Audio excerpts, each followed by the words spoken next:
एक समय की बात है। एक हरे भरे जंगल में एक बुद्धिमान भेड़िया वुल्फ्रिक और एक चालाक खरगोश रोलो रहते थे। जंगल वह जगह थी जहाँ सभी प्रकार के जानवर मिलजुल कर रहते थे, लेकिन यह वह जगह भी थी जहाँ तेज और चालाक जानवर अक्सर फलते फूलते थे। वुल्फ्रिक अपनी बुद्धिमत्ता के लिए पूरे जंगल में जाना जाता था। उसकी फर चांदी जैसी ग्रे थी और उसकी आंखें बुद्धिमत्ता और दयालुता से चमकती थी। जानवर दूर दूर से विभिन्न मामलों पर उसकी सलाह लेने आते थे। वुल्फ्रिक के पास हमेशा एक विचारशील उत्तर और एक गर्म दिल होता था।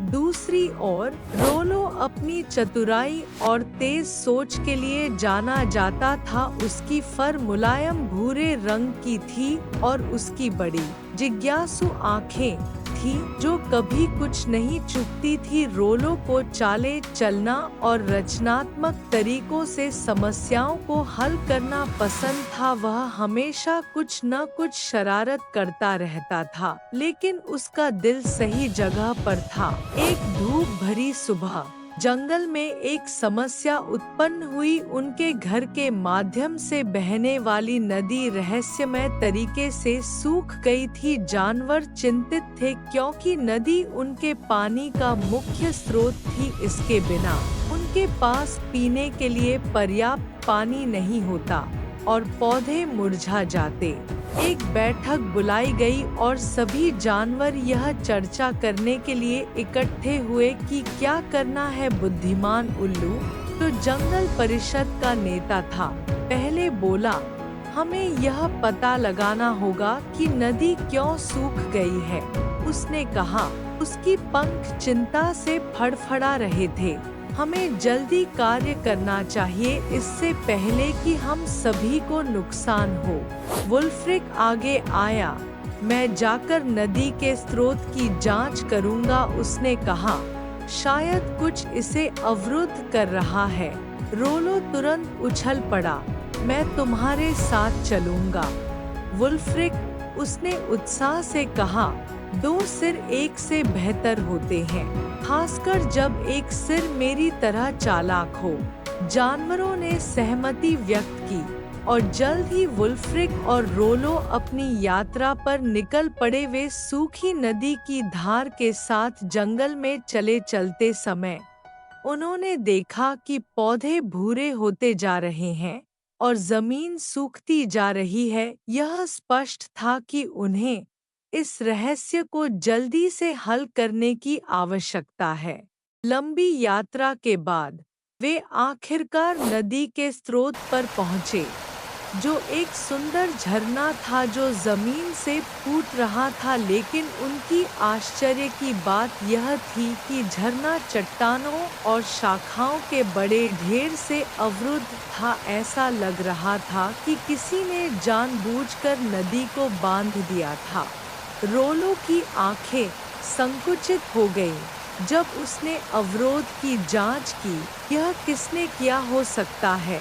उसने जोर से सोचा। और क्यों? वुल्फ्रिक ने हवा में सूंघा और विचारशील दृष्टि से चारों ओर देखा। मुझे संदेह है कि यह बीवर हो सकते हैं, उसने कहा। वे कभी-कभी अपने घरों के लिए बांध बनाते हैं, लेकिन यह बहुत अधिक लगता है। चलो उनसे बात करते हैं, रोलो ने सुझाव दिया। वे बीवर के घर की ओर बढ़े, जो एक छोटे से धारा के पास बना मजबूत संरचना थी। बीवर व्यस्त काम कर रहे थे, लेकिन जब उन्होंने वुल्फ्रिक और रोलो को देखा तो वे रुक गए और उनका अभिवादन किया। नमस्ते दोस्तों, वुल्फ्रिक ने दयालुता से कहा, हमें नदी के साथ एक समस्या है। ऐसा लगता है कि यह उसके स्रोत के पास अवरुद्ध हो गई है और हमें लगता है कि आपका बांध इसका कारण हो सकता है।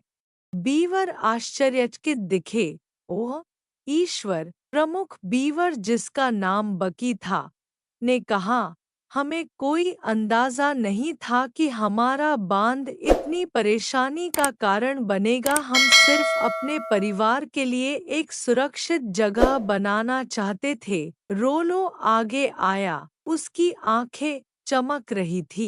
शायद हम एक ऐसा समाधान निकाल सकते हैं जो सभी के लिए काम करे। उसने सुझाव दिया, आपको एक घर की जरूरत है और हमें नदी की धारा की। बकी ने सिर हिलाया, हम अवरोध को साफ करने में खुशी होगी, लेकिन हमें अपने परिवार के लिए एक सुरक्षित जगह की आवश्यकता है। वुल्फ्रिक ने एक पल सोचा, अगर हम आपको मुख्य नदी को अवरुद्ध किए बिना नीचे की ओर एक नया घर बनाने में मदद करें, तो क्या होगा? वहाँ एक सुंदर स्थान है जिसमें बहुत सारे पेड़ और लॉज के लिए जगह है। बकी और अन्य बीवर ने योजना से सहमति व्यक्त की। वुल्फ्रिक और रोलो बीवर के साथ मिलकर अगले कुछ दिनों तक अथक परिश्रम किया। उन्होंने चट्टानों और शाखाओं को हटाकर झरने को साफ किया और बीवर को सुझाए गए स्थान पर नया घर बनाने में मदद की। जैसे ही अवरोध हटा दिया गया, नदी फिर से बहने लगी। पानी नदी की धार में दौड़ने लगा। जंगल में जीवन वापस ले आया। पौधे हरे हो गए और जानवर खुश हो गए।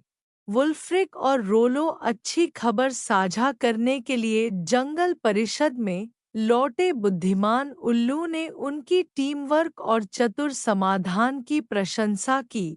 धन्यवाद वुल्फ्रिक और रोलो, उसने कहा, आपने हमें दिखाया है कि बुद्धिमत्ता और चतुराई मिलकर सबसे कठिन समस्याओं को भी हल कर सकती है।